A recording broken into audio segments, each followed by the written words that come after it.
नमस्कार दोस्तों, कैसे हैं आप सब? आई होप आप सब बहुत अच्छे होंगे। तो आज का जो हमारा टॉपिक है, वो हमारा होगा बीएड का school guidance and counselling programme. तो ये टॉपिक स्टार्ट करने से पहले अगर कोई जो भी मेरे चैनल पर नए आए हैं, वो प्लीज़ मेरे चैनल को सब्सक्राइब करें और वीडियो को एंड तक देखें, ताकि आपको जो इसका पूरा कॉन्सेप्ट है, वो पूरी तरीके से क्लियर हो सके। ठीक है, और अगर आपको मेरी वीडियो अच्छी लगे तो लाइक शेयर एंड कमेंट करना बिल्कुल ना भूलिएगा। तो चलिए शुरू करते हैं। तो जैसे कि आपको फर्स्ट स्लाइड शो हो रही है, जिस पे लिखा है गाइडेंस एंड काउंसलिंग। तो इस टॉपिक में, इस वीडियो में हम गाइडेंस एंड काउंसलिंग के बारे में डीप डिस्कशंस करेंगे। इसके बारे में बहुत अच्छी तरीके से जानेंगे। ठीक है, तो वीडियो के साथ बने रहें। तो हम शुरू करते हैं अपना जो टॉपिक है। हमारा जो आज हम कौन कौन सा कंटेंट इस वीडियो में देखने वाले हैं, समझने वाले हैं। तो सबसे पहले तो हम गाइडेंस एंड काउंसलिंग का पूरा कॉन्सेप्ट समझेंगे। उसको एक मीनिंग उसका क्या है, क्या होता है, उसके डिफरेंट फीचर्स वगैरह कौन से हैं, तो वो सारी चीज़ें हम इसमें देखेंगे। सेकंड जो हमारा इसमें टॉपिक डिस्कस होने वाला है, that is importance and objectives of guidance and counselling. Then इसके प्रिंसिपल्स एंड एलिमेंट्स, और लास्ट में पैटर्न एंड एडवांटेजेस हम इसकी डिस्कस करेंगे। दैट मीन्स कि ये जो वीडियो है आपका एक फुल कॉन्सेप्ट है गाइडेंस एंड काउंसलिंग का। तो इसके अलावा शायद ही कोई एक आधा टॉपिक रह जाएगा आपका, जो अगर आपको ज़रूरी लगा तो आप मुझे कमेंट करके बता सकते हैं, तो वो हम डिस्कस करेंगे। देखिए, जो कॉन्सेप्ट है इसका, सबसे पहले मैं थोड़ा सा इसका इंट्रोडक्शन देती हूँ आपको, कि जो गाइडेंस एंड काउंसलिंग है, ठीक है, वो एक बहुत ही ज़्यादा इम्पॉर्टेंट पार्ट है किसी भी स्कूल का। क्योंकि स्कूल में बच्चे पढ़ते हैं और वहीं से वो जो है उनकी क्वालिटी जो है वो इम्प्रूव होती है, जनरेट होती है। तो वो क्वालिटी किस पे डिपेंड करती है? जो भी एजुकेशन की क्वालिटी उनको स्कूल्स में प्रोवाइड की जाती है। तो आजकल के टाइम पे जो बच्चों का इंटेलेक्चुअल डेवलपमेंट के साथ साथ बाकी सारी डेवलपमेंट होनी, ओवरऑल डेवलपमेंट होनी ज़्यादा ज़रूरी है। मतलब बच्चा हर तरीके से, पूरी तरीके से डेवलप होना चाहिए। ऑलराउंड डेवलपमेंट में उसकी emotional development, physical development, intellectual development, और जो भी हमने सारी पिछली वीडियोस में डिस्कस करी हैं, वो सारी डेवलपमेंट्स जो हैं इसमें ज़रूरी होती हैं एक स्टूडेंट में, एक बच्चे में। ठीक है, तो स्कूल को चाहिए कि एक प्रोग्राम वो बनाए, ठीक है, एक ऐसा प्रोग्राम जो है डिज़ाइन करे जिसमें कि ये डिसाइड किया जाए बच्चों को जो है एक हेल्दी इन्वायरमेंट कैसे वो प्रोवाइड कर सकते हैं। अगर बच्चों को किसी भी चीज़ में, किसी भी तरीके की कोई भी गाइडेंस की ज़रूरत है, वो कंफ्यूज्ड हैं किसी जगह पे आकर, तो वो बच्चे जो हैं वो पूछ सकते हैं। वो जो उनका जो गाइडेंस देने वाला पर्सन है, ठीक है, वो क्या है, उनसे पूछ सकते हैं, उनसे डिस्कस कर सकते हैं। तो इसकी हेल्प से जो बच्चे हैं वो क्या कर सकते हैं कि अपने जो भी एम्स हैं और जो भी ऑब्जेक्टिव्स हैं, उनके प्रति ज़्यादा जो है उनको क्लैरिफिकेशन मिल जाएगी कि वो अपनी लाइफ में क्या करना चाहते हैं और क्या कर सकते हैं। तो ये सारी चीज़ें हैं जो जो स्कूल में एक जो है गाइडेंस जो होनी चाहिए। ठीक है, तो गाइडेंस का मीनिंग क्या होता है? जो एक गाइडेंस प्रोग्राम होता है, जो कह सकते हैं ऑर्गेनाइजेशन ऑफ गाइडेंस प्रोग्राम, इसका क्या मतलब होता है? इसका मतलब है कि हमारे पास, एक स्कूल के पास जितने भी ह्यूमन रिसोर्सेज हैं, मींस जो भी काउंसलर है और जो भी टीचर्स हैं आपके पास अवेलेबल, मतलब ह्यूमन रिसोर्सेज, उसके साथ साथ जो भी आपके पास मटेरियल रिसोर्सेज अवेलेबल हैं, उन सभी को यूज़ करना, इन अ प्रॉपर वे यूटिलाइज करना, ताकि एक अच्छा गाइडेंस प्रोग्राम ऑर्गेनाइज किया जा सके।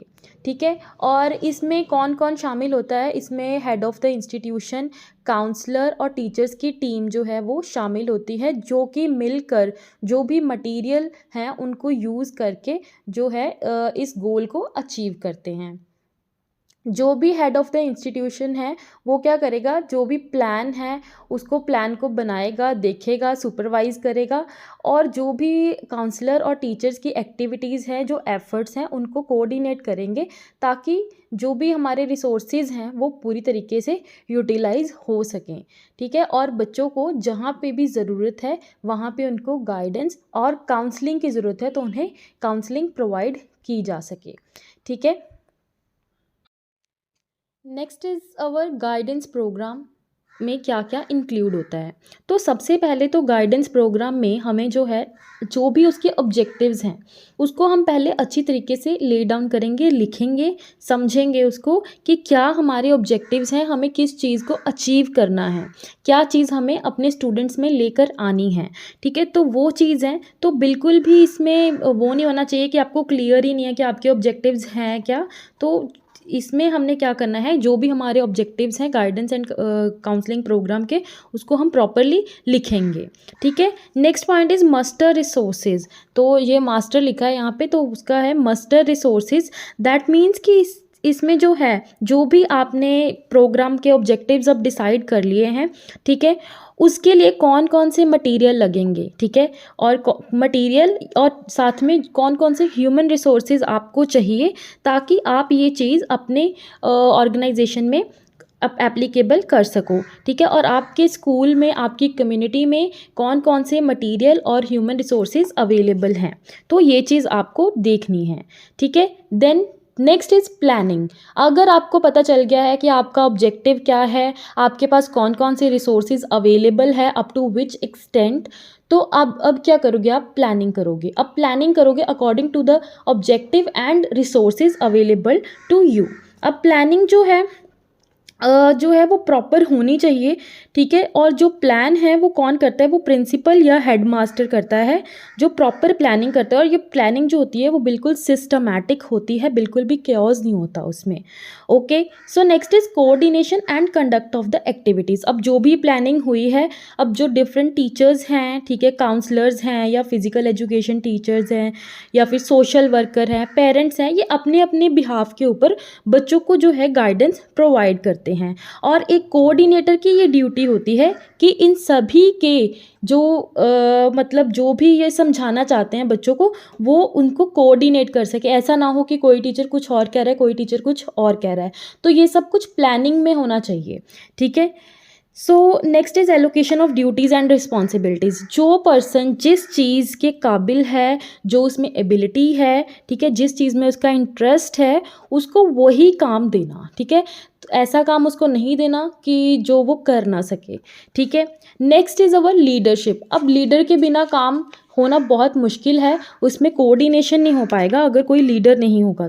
तो यहाँ पे जो है एक लीडर का होना बहुत ज़्यादा ज़रूरी है, ताकि वो सारे काम को कोऑर्डिनेट कर सके, सुपरवाइज कर सके। ठीक है, और अगर गाइडेंस की जो भी गाइडेंस की एक्टिविटीज़ हैं वो कंडक्ट करवा सके। Next is team work. अब टीम वर्क में क्या है कि जितने भी हमारे इस ऑर्गेनाइजेशन के मेंबर हैं, वो सभी क्या हैं, टीम वर्क में काम करेंगे, एज अ टीम काम करेंगे। चाहे वो अपनी अपनी जगह पे रह कर बच्चों को समझा रहे हैं, बट उनका ऑब्जेक्टिव एक ही है जो हमने स्टार्टिंग में डिस्कस किए हैं। Okay, so that are the points which are include in the guidance program. Next है objectives of organising a guidance program. So इसमें सबसे पहले तो हमारा यही है कि कोऑपरेटिव होना चाहिए और सिस्टमैटिक प्लानिंग होनी चाहिए। सभी को पता होना चाहिए कि किसको किसके साथ कैसे कोऑपरेट करना है, क्या प्लान है, कैसे उसको एग्जीक्यूट करना है हमने। सो ये है। नेक्स्ट है coordinate the efforts of person. अब जो भी पर्सन, जैसे मैंने आपको बताया है, इसमें टीचर्स होते हैं, काउंसलर होता है, और फिज़िकल एजुकेशन टीचर्स हैं, पेरेंट्स हैं, या कोई भी एसोसिएशन हमारे जो स्कूल से रिलेटेड है, वो क्या है, सभी के एफर्ट्स को मिलाकर जो है एक आउटकम आनी चाहिए। अवॉइड डुप्लीकेशन नहीं होना चाहिए। ऐसा नहीं होना चाहिए कि आपने एक ही काम दो अलग अलग पर्सनस को दे दिया है, तो मतलब उसका कोई फ़ायदा नहीं होगा। That is wastage of resources and time as well. So utilise the resources, जैसे हमने अभी बोला है कि हमने रिसोर्सेज को जितना ज़्यादा हो सके, up to the maximum extent उसको यूटिलाइज करना है, उसकी वेस्टेज बिल्कुल भी नहीं करनी है, चाहे वो मटेरियल हो, चाहे वो नॉन मटेरियल या ह्यूमन रिसोर्सेज को हम बोल सकते हैं। ठीक है, सबको प्रॉपर ड्यूटीज़ असाइन कर देनी है, सबको बता देना है कि उनकी क्या क्या रिस्पॉन्सिबिलिटीज़ हैं, क्या क्या चीज़ें उन्होंने करनी हैं। उनके अंदर एक टीम स्पिरिट डेवलप करनी है। उनको ऐसा नहीं लगना चाहिए कि वो बस अपना अपना टारगेट अचीव कर रहे हैं, उनको ये लगना चाहिए कि वो एक टीम में काम कर रहे हैं। ठीक है, तो उनके अंदर एक टीम स्पिरिट होनी चाहिए। सो प्रोवाइड बेस्ट सर्विसेज, उन्हें अपनी बेस्ट सर्विस देनी है ताकि उससे बच्चों को भी जो है वो अच्छी ज़्यादातर उनको क्या हो सके, हेल्प हो सके। टाइम को प्रॉपरली यूटिलाइज़ करना है, वेस्टेज बिल्कुल भी नहीं करना इसमें। उसके बाद एक हेल्दी इन्वायरमेंट प्रोवाइड करना है बच्चों को, और उनकी प्रॉब्लम्स को फाइंड आउट करना है, आइडेंटिफाई करना है कि बच्चों की क्या प्रॉब्लम्स हैं, वो अपनी लाइफ में क्या प्रॉब्लम फेस कर रहे हैं और उन प्रॉब्लम्स को कैसे सॉल्व करना है उसको बताना है। फॉर एग्जांपल अगर 10th के बाद बच्चे के मन में ये डाउट होता है अभी मैं कौन सी स्ट्रीम चूज़ करूं, तो ये जो है वो एक जो काउंसलर है या वो अपनी क्लास टीचर के साथ जो है वो डिस्कस कर सकता है, वो उनको गाइड कर देंगे। So next is develop good relationship, क्योंकि हम बच्चों के साथ इसमें ढेर सारी एक्टिविटीज़ करते हैं जो कि हेल्प करता है बच्चों के साथ एक अच्छा रिलेशनशिप बनाने में, ताकि बच्चे जब हमारे साथ अच्छा रिलेशन बना रहेगा तो वो हमारी बातों को भी फॉलो करेंगे, सुनेंगे और समझेंगे। नेक्स्ट आर द इम्पॉर्टेंस क्या है अब एक गाइडेंस प्रोग्राम की। तो सबसे पहले तो है इसमें कोऑर्डिनेटिंग गाइडेंस वर्क, ठीक है, कि जो भी हमने गाइडेंस प्रोवाइड करनी है उसकी क्या क्या एक्टिविटीज़ हैं, कौन कौन से मेंबर्स उसमें इन्वॉल्व हैं, उनके काम को, उनके एफर्ट्स को क्या करना है, कोऑर्डिनेट करना है, ठीक है। ताकि ऐसा ना हो कि कोई पर्सन अलग काम कर रहा है, कोई पर्सन बिल्कुल अलग काम कर रहा है, मतलब डिफरेंट डिफरेंट एक्टिविटीज़ कर रहे हैं जो एक दूसरे के साथ रिलेट ही नहीं हो रही हैं। तो इसमें तो बच्चे भी जो है वो कन्फ्यूज़ हो जाएंगे और आपका भी जो प्रॉपर वर्क है वो कोऑर्डिनेट नहीं हो पाएगा, मतलब एक जैसा नहीं चल पाएगा। Next is facilitate individual efforts. अब इसमें क्या है कि जो भी गाइडेंस हमारा प्रोग्राम होता है, गाइडेंस प्रोग्राम, उसमें हर स्टाफ के पास कोई ना कोई स्किल होती है जिसको उन्हें कंट्रीब्यूट करना होता है, ठीक है। तो जो भी उनकी स्किल है, ठीक है, जो उन्होंने ट्रेनिंग से लिया है या जो भी उनकी इनबॉर्न क्वालिटी है, वो क्या करते हैं इसमें उस चीज़ को यूज़ करते हैं ताकि वो ज़्यादा अच्छी तरीके से जो है अपना काम कर सकें। Avoiding wastage of time and efforts, ठीक है, कि आपको पता है कि क्या काम करना है, कितने टाइम में आपको वो काम करके देना है, कंप्लीट करना है, क्योंकि आपके पास वेल डिफाइंड गोल्स और ऑब्जेक्टिव्स हैं, तो आपको कोई भी गलती करने का चांस बनता ही नहीं है। तो अवॉइड करनी है वेस्टेज ऑफ टाइम और एफर्ट्स, ठीक है। Next, understanding the people trades.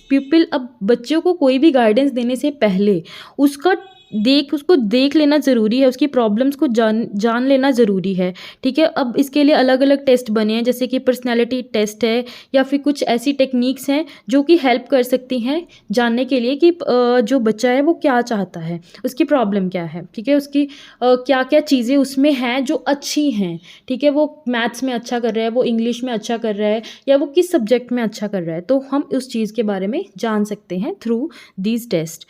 Next जो है हमारा अंडरस्टैंडिंग पीपल नीड्स। अब जो पीपल है, स्टूडेंट है, उसकी ज़रूरत क्या है, ऐसा नहीं है कि अपनी मर्ज़ी से उसको हम गाइड करे जाएंगे, उसकी नीड क्या है, उसकी नीड को हमें जानना होगा कि उसकी फ़िज़िकल नीड है, सोशल नीड है, इमोशनल नीड है, या इंटेलेक्चुअल जो मेंटल जो है वो नीड है।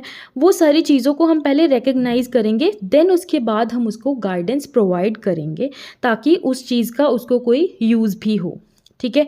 Next is classroom relation. अगर हम बच्चों को एक अच्छा हमारे पास गाइडेंस प्रोग्राम होगा तो वो एक जो क्लासरूम एनवायरनमेंट है उसको भी बहुत ज़्यादा हेल्दी बनाता है और एक बहुत ज़्यादा फेवरेबल इमोशनल जो है एनवायरनमेंट क्रिएट करता है। Next, utilisation of community resources. अब जो भी हमारे पास रिसोर्सेज हैं, मटेरियल नॉन मटेरियल, उनको हम स्टूडेंट्स के लिए, चिल्ड्रंस के लिए क्या करेंगे, चिल्ड्रन के लिए यूज़ करेंगे ताकि उनको हम गाइड कर सकें। अब इसके साथ क्या होगा, हमारी जो स्टाफ है उसकी यूनिटी क्या हो जाएगी, बढ़ जाएगी, क्योंकि उन्हें पता है कि उनकी रिस्पॉन्सिबिलिटी क्या है और दूसरों की रिस्पॉन्सिबिलिटी क्या है, तो वो मिलजुल कर अपना एज अ टीम मेंबर जो है वो काम करेंगे। नेक्स्ट आते हैं इसकी प्रिंसिपल्स। सबसे पहले तो इसका प्रिंसिपल वेल डिफाइंड ऑब्जेक्टिव ही है, जो कि आपको मैं बहुत बार बता चुकी हूँ, 2-3 बार, कि हमारी जो ऑब्जेक्टिव हैं वो बिल्कुल क्लियर होनी चाहिए ताकि हम उसको अच्छे से अचीव कर सकें, अचीवेबल होने चाहिए हमारे ऑब्जेक्टिव्स, और स्टूडेंट्स की नीड्स के ऊपर, स्कूल की नीड्स के ऊपर जो है वो बेस्ड होने चाहिए। और प्लानिंग होनी चाहिए इसके बारे में प्रॉपर, जो भी हमारे ऑब्जेक्टिव हमने डिसाइड किए हैं कि क्या हमारा गोल है, उसको अचीव करने के लिए हमें प्रॉपर जो है वो प्लानिंग करनी चाहिए ताकि हम उस जो ऑब्जेक्टिव है उसको अचीव कर सकें और अपने प्रोग्राम को अच्छी तरीके से एफिशिएंटली एंड इफ़ेक्टिवली रन कर सकें। एंड उसके बाद हम जो है ड्यूटीज़ असाइन करते हैं डिफरेंट पर्सन को। जो पर्सन जिस काम में कैपेबल है, जिसकी जो एबिलिटी है, उसके अकॉर्डिंग उसको जो है ड्यूटीज़ असाइन कर देंगे। Qualified and trend personnels. अब इसके लिए जो स्कूल काउंसलर्स हैं, फिजिशियंस हैं, फिजिकल एजुकेशन के टीचर जो हैं, उनको जो कि मतलब जिस चीज़ में एक्सपर्ट हैं, जिस चीज़ का उनको एक्सपीरियंस है, उनको हम जो है वो काम देते हैं।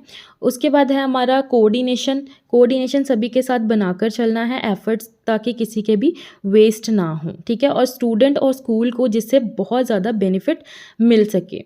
Involve all the concern. अब इसमें क्या है, गाइडेंस प्रोग्राम में सारे पर्सन इन्वॉल्व होने चाहिए, चाहे वो प्रिंसिपल हैं, चाहे वो काउंसलर हैं, चाहे वो साइकोलॉजिस्ट है, चाहे वो आपके टीचर हैं, चाहे पेरेंट टीचर एसोसिएशन है, मतलब सोशल वर्कर्स हैं। तो हर एक पर्सन जो है वो क्या करना चाहिए, उसमें इन्वॉल्व होना चाहिए, ठीक है, जो भी बच्चों की पर्सनैलिटी, जो कि बच्चों की पर्सनैलिटी को डेवलप कर सकते हैं। सो नेक्स्ट है हमारा educate physical facility, educate physical facility.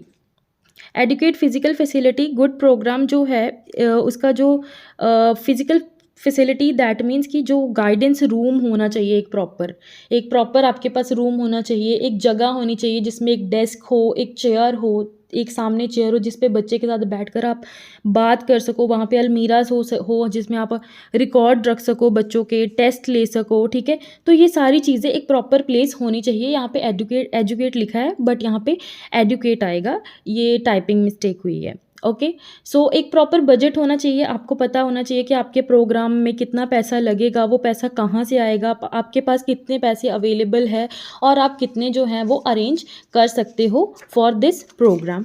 Okay, तो guidance for all, guidance programme should be provided to all the students. किसी भी स्टूडेंट के साथ किसी भी तरीके का कोई भी भेदभाव नहीं होना चाहिए, ठीक है, किसी भी एक्सेप्शन के बिना हर एक बच्चे को क्या करनी है, गाइडेंस प्रोवाइड करनी है, ये स्कूल की जिम्मेदारी है। अब एलिमेंट्स में देखिए, सबसे पहले तो आती है गाइडेंस कमेटी। अब जैसे कि आपको पता चल रहा है, गाइडेंस कमेटी में कौन कौन से मेंबर्स होते हैं, 3 पहले तो मेन है, प्रेसिडेंट, सेक्रेटरी और मेंबर्स कौन कौन से हैं, ठीक है। तो प्रेसिडेंट जो है वो प्रिंसिपल या हेडमास्टर ऑफ द इंस्टीट्यूशन हो सकता है, और सेक्रेटरी जो है वो काउंसलर या गाइडेंस मास्टर होएगा, कि जो भी आपकी स्कूल में या ऑर्गेनाइजेशन में या इंस्टीट्यूशन में जो भी काउंसलर आपने अपॉइंट किया है या कोई भी गाइडेंस मास्टर आपने अपॉइंट किया हुआ है, वो आपका सेक्रेटरी बनेगा इस कमेटी का। और मेंबर्स में सभी क्लास के इंचार्ज आ जाएंगे, फिजिकल एजुकेशन टीचर आएंगे, जितने भी और टीचर्स हैं आर्ट एंड क्राफ्ट वाले, वो सभी आ जाएंगे, कोई पेरेंट टीचर एसोसिएशन है, स्टूडेंट्स के रिप्रेजेंटेटिव हैं, कोई सोशल वर्कर है, वो सारे इसमें आएंगे गाइडेंस कमेटी में। तो गाइडेंस कमेटी हमारी 3 चीज़ों से मिलकर बनती है, प्रेसिडेंट जो कि प्रिंसिपल या हेडमास्टर होगा, सेक्रेटरी जो काउंसलर और गाइडेंस मास्टर होगा, और मेंबर्स में सारे मेंबर्स आएंगे। ओके, सेकंड हमारा आता है एक गाइडेंस रूम होता है। गाइडेंस रूम में क्या है, एक अलमीरा होगी, ठीक है, अलमीरा होती है। अलमीरा में जितने भी टेस्ट हैं, साइकोलॉजिकल टेस्ट हैं उनके, या जो भी इंफॉर्मेशन मटेरियल है, वो वहाँ पे जाकर आराम से मतलब सही तरीके से रखा जा सके उनको। फिर एक फ्लैनल बोर्ड होना चाहिए वहाँ पे, जो कि अलग अलग इंफॉर्मेशन को डिस्प्ले करे, और बुलेटिन बोर्ड भी है जो कि नोटिस वगैरह डिस्प्ले करने के लिए यूज़ किया जाता है। तो उसके बाद बच्चों के जो है वो रिकॉर्ड्स मेंटेन होने चाहिए, उनके जो भी रिकॉर्ड्स हैं उनसे रिलेटेड बच्चों के कंप्लीट, और वो बिल्कुल रिलायबल होने चाहिए, और कॉम्प्रीहेंसिव इन्फॉर्मेशन होनी चाहिए, बच्चे के बारे में कंप्लीट डिटेल उसमें होनी चाहिए, और ये बिल्कुल ही जो है वो सीक्रेट होना चाहिए, मतलब आप किसी और बच्चे को ये नहीं दिखा सकते। नेक्स्ट अपना एजुकेशनल एंड वोकेशनल इन्फॉर्मेशन। इसमें जो है बच्चों की जो भी इंफॉर्मेशन है अबाउट द एजुकेशन, और जो भी उनकी वोकेशनल इन्फॉर्मेशन है, वो उनसे कलेक्ट की जाती है और सिस्टमैटिक वे में उसको रखा जाता है, ताकि कभी भी इसको जो है वो यूज़ कर सकें, ठीक है। और आते हैं इसमें टेस्ट। डिफरेंट तरीके के टेस्ट हो सकते हैं, बच्चों के साइकोलॉजिकल टेस्ट हो सकते हैं, जिसमें कि पर्सनालिटी टेस्ट आ सकता है, जिसमें आप क्वेश्चनेयर्स देते हो बच्चों को, उसमें कुछ क्वेश्चंस लिखे होते हैं, उन्हें वो फिल करने होते हैं, कोई रेटिंग देते हो, कोई क्वेश्चन पूछा है, आप बोलते हो कि इनको रेट करो, ठीक है। उसके बाद जो है इंटेलिजेंस टेस्ट हो सकता है बच्चे का, वर्बल भी हो सकता है, नॉन वर्बल भी हो सकता है, इंडिविजुअल भी हो सकता है, और ग्रुप में भी हो सकता है। एप्टीट्यूड टेस्ट हो सकता है बच्चे का, ठीक है। और जो है उसके इंटरेस्ट वाइज का जो उसका इंटरेस्ट है उसका भी जो उसका टेस्ट जो है वो हो सकता है। Then last is the pattern of organisation of guidance programme. 3 pattern है इसके, बिल्कुल सिंपल हैं, बिल्कुल कंफ्यूज नहीं होना इसमें। सेंट्रलाइज्ड पैटर्न जो है इसमें क्या होता है, जो काउंसलर है वो क्या होता है, मेन इंचार्ज होता है सारी इस प्रोग्राम का, सारी एक्टिविटीज़ का। वो ही सारे मेंबर्स को बताता है कि कौन कौन सी एक्टिविटीज़ आपको परफॉर्म करनी है। ठीक है, अगर जो भी इंफॉर्मेशन है वो आप क्या करते हो, जो काउंसलर है वो अपने अलग अलग टीचर्स को देता है और उनको एक्टिविटीज़ के बारे में क्या है बताता है। ठीक है, सो यहाँ पे क्या है, मेन यही है कि सेंट्रलाइज्ड में सिर्फ एक पर्सन जिसके हाथ में सारी पावर्स होती हैं। सेंट्रलाइज्ड मीन्स जिसमें एक पर्सन के हाथ में सारी पावर्स होती हैं। तो यहाँ पे हम गाइडेंस प्रोग्राम की बात कर रहे हैं, तो इसमें जो सारी पावर्स होंगी to arrange the activities, to decide the activities और द गाइडेंस प्रोग्राम, वो सारी किसके हाथ में होंगी, वो काउंसलर के हाथ में होंगी और सारी इंस्ट्रक्शंस वो आगे टीचर्स को पास करेंगे। नेक्स्ट आता हमारा डिसेंट्रलाइज मीन्स पावर्स जो हैं वो डिवाइड कर दी गई हैं आगे। ठीक है, तो अब क्या है, इसमें सिर्फ काउंसलर ही नहीं बल्कि जो टीचर्स हैं वो भी इक्वली जो है रिस्पॉन्सिबल होंगे गाइडेंस प्रोग्राम की एक्टिविटीज़ को परफॉर्म करने के लिए। ठीक है, अब ऐसा नहीं है कि कुछ भी अगर एक्टिविटी कराई तो उसके लिए सिर्फ काउंसलर ही जिम्मेवार होगा, नहीं, इसके लिए काउंसलर और टीचर दोनों जिम्मेवार होते हैं इन द डिसेंट्रलाइज्ड पैटर्न। ठीक है, तो पावर्स जो हैं वो दोनों के हाथ में होती हैं। नेक्स्ट आते हैं हमारे मिक्स्ड पैटर्न। ये दोनों के बीच का एक मिड वे है कह लो। ठीक है, कि मतलब अगर ज़्यादा हम एक पर्सन के हाथ में पावर दे देते हैं तो भी वो अच्छी बात नहीं है, वो मे बी उस पावर का मिसयूज़ करने लग जाए। ज़्यादा हम मतलब डिसेंट्रलाइज कर देते हैं, मतलब सबको आज़ादी दे दी, भाई आपने जैसे जो करना है वो करो। ठीक है, तो वो भी चीज़ नहीं होती, कई बार हमारे ऑब्जेक्टिव्स जो हैं वो अचीव नहीं हो पाते हैं। ठीक है, due to some reasons. So ये आता है हमारा मिक्स्ड पैटर्न, मतलब mixture of both patterns, that is centralisation and decentralisation. कुछ हद तक सेंट्रलाइजेशन भी देना है और डिसेंट्रलाइजेशन भी उनको प्रोवाइड करना है। ये एक मिड वे होता है। ठीक है, जिसमें जो है हमारे जो भी प्रोग्राम है उसके ऑब्जेक्टिव को अचीव करने के लिए जो है ये बनाया जाता है, ये यूज़ की जाता है पैटर्न ये वाला। एंड जो this method is very effective method, और ज़्यादातर जो स्कूल्स हैं, जो ऑर्गेनाइजेशन है, वो यही वाला मैथड जो है फॉलो करते हैं। तो हमारी वीडियो आज यहीं पे ख़त्म होगी, क्योंकि अगर मैं इसके आगे और कराऊंगी तो वो बहुत ज़्यादा लंबा चला जाएगा। सो इसलिए यहाँ तक अगर आपको, आई होप सब कुछ समझ आ गया होगा, लेकिन अगर फिर भी कोई डाउट है तो आप कमेंट बॉक्स में मेरे से पूछ सकते हैं। ठीक है, और मेरे चैनल को सब्सक्राइब करना बिल्कुल मत भूलिएगा। Thank you for watching, bye bye.